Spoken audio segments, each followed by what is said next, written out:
नमस्कार, welcome students. Doctor Devendra Sharma, सहायकाचार्य समाजशास्त्र, राजकीय महिला महाविद्यालय सादुलशहर से। और आज हम इस वीडियो में एकल अध्ययन पद्धति की प्रक्रिया या कार्य प्रणाली के ऊपर चर्चा करेंगे कि एकल अध्ययन पद्धति की प्रक्रिया या कार्य प्रणाली किस प्रकार की होती है। आप हमारे चैनल को सब्सक्राइब ज़रूर करें, वीडियो को लाइक शेयर ज़रूर करें। तो आइए हम पढ़ते हैं आज एकल अध्ययन पद्धति की प्रक्रिया या कार्य प्रणाली के बारे में। एकल अध्ययन पद्धति एक तकनीकी पद्धति है जिसमें किसी समूह से संबंधित निकाले गए निष्कर्षों के आधार पर उस के समान अन्य समूह से संबंधित सिद्धांतों का निर्माण नहीं किया जाता, बल्कि एक इकाई के अध्ययन के आधार पर निकाले गए निष्कर्षों को अन्य सभी समान इकाइयों पर लागू किया जाता है और इसके लिए अध्ययन की जाने वाली सामाजिक इकाई की मौलिक विशेषताओं को जानना आवश्यक होता है। इसलिए एकल अध्ययन पद्धति में अत्यधिक सावधानी रखी जाती है जिससे अध्ययन सही तरीके से हो सके।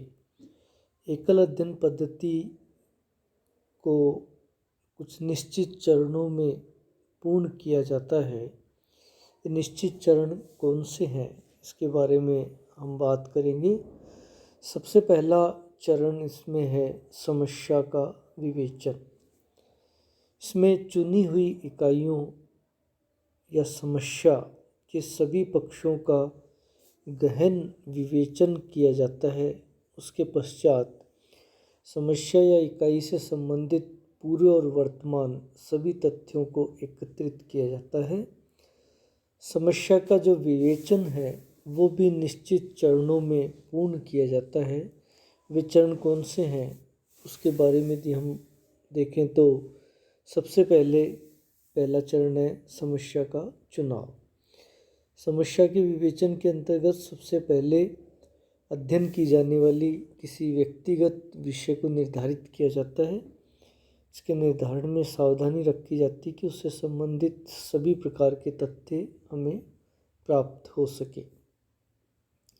दूसरा इसका चरण है वो इकाइयों का निर्धारण। विषय का निर्धारण करने के बाद संबंधित इकाइयों का निर्धारण किया जाता है। जैसे यदि हम बाल अपराध से संबंधित समस्या का एकल अध्ययन पद्धति के आधार पर अध्ययन करना चाहते हैं तो उसमें से कुछ बाल अपराधियों को चुन लिया जाता है और उससे संबंधित बाल अपराध के कार्य भी निर्धारित कर लिए जाते हैं। तीसरा स्तर इसमें है वो है विश्लेषण के क्षेत्र का निर्धारण।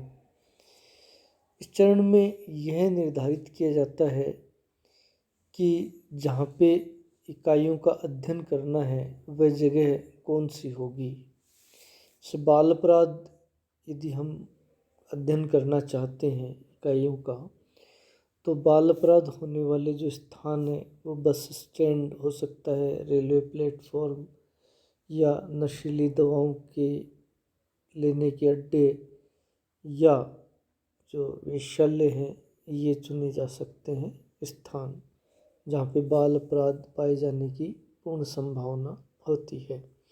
समस्याओं का विवेचन इस प्रकार से पूर्ण करके दूसरे चरण में इसमें घटनाओं का समय क्रम का विश्लेषण किया जाता है। इसमें चुनी हुई इकाइयों या समस्या के भूतकालीन या वर्तमान स्वरूप का वर्णन और गहन विश्लेषण किया जाता है। ये जानने का प्रयास किया जाता है कि इकाई या समस्या में समय के साथ कौन कौन से परिवर्तन हुए और इन परिवर्तनों के लिए कौन कौन सी परिस्थितियाँ उत्तरदायी रही। आगे भविष्य में इकाई या समस्या से संबंधित किस प्रकार के परिवर्तनों की संभावना है वो हो सकती है, ये सब निर्धारित कर लिया जाता है। तीसरे चरण में उसके कारकों को निर्धारित किया जाता है कि कौन कौन से कारक हैं वो इसका निर्धारण करते हैं। तो तीसरा चरण है इसमें हमारा निर्धारक कारक। इसमें समस्या को प्रेरित करने वाले कारकों को निर्धारित करते हैं, जो दो प्रकार के हो सकते हैं। पहला मुख्य कारक, जो कि इकाइयाँ या समस्या को बहुत अधिक प्रभाव डालते हैं, जिसे बाल अपराध को टूटे परिवार के द्वारा अधिक प्रभावित किया जाता है, तो ये इसका मुख्य कारक माना जा सकता है। दूसरा है इसमें सहायक या गौण कारक, जो कि समस्या को प्रेरित करने में सहायक भूमिका निभाते हैं, मुख्य नहीं होती है। जैसे अशिक्षा और बेरोजगारी, ये किसी भी समस्या को प्रेरित करने के लिए, बाल अपराध की समस्या मान लीजिए, तो उसको प्रेरित करने के लिए सहायक कारकों के रूप में देखे जा सकते हैं। और इसके बाद के चरण में इसमें ये कहा गया कि विश्लेषण और निष्कर्ष निकाला जाता है। इसमें एकल अध्ययन पद्धति के अंतिम चरण माना जाता है इसको। इकाई या समस्या से संबंधित किए गए संकलित किए गए तथ्यों का वर्गीकरण किया जाता है। वर्गीकरण के बाद में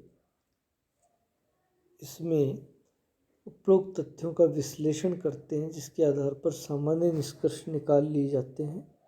घटनाओं से संबंधित परिस्थितियों के साथ कार्यकारण संबंध स्थापित किया जाता है और इसके बाद में समस्या का निदान किया जाता है। भविष्य में उससे संबंधित होने वाले परिवर्तनों के बारे में भी पूर्व अनुमान या भविष्यवाणी है वो प्रस्तुत की जाती है। एकल अध्ययन पद्धति में कौन कौन सी प्रविधियाँ हम लोग काम लेते हैं, उसके ऊपर यदि हम बात करें तो एकल अध्ययन पद्धति में इकाई का गहन और सूक्ष्म अध्ययन करते हैं हम लोग। इकाई के बारे में जानने के लिए आवश्यकता अनुसार एक या एक से अधिक प्रविधियाँ प्रयोग में लाई जाती है।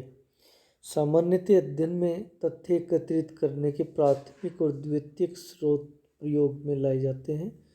प्राथमिक स्रोतों में यदि हम देखें तो अवलोकन, साक्षात्कार, अनुसूची, प्रश्नावली आदि को सम्मिलित करते हैं। साक्षात्कारकर्ता द्वारा न केवल इन प्रविधियों की सहायता से इकाई के व्यक्तिगत आधार पर जानकारी इकट्ठी की जाती है, बल्कि उस इकाई से संबंधित जो अन्य इकाइयां हैं, जैसे उसके मित्र, पड़ोसी, परिवार, व्यक्तिगत संपर्क, इन सभी से संपर्क स्थापित करके सूचना प्राप्त की जाती है।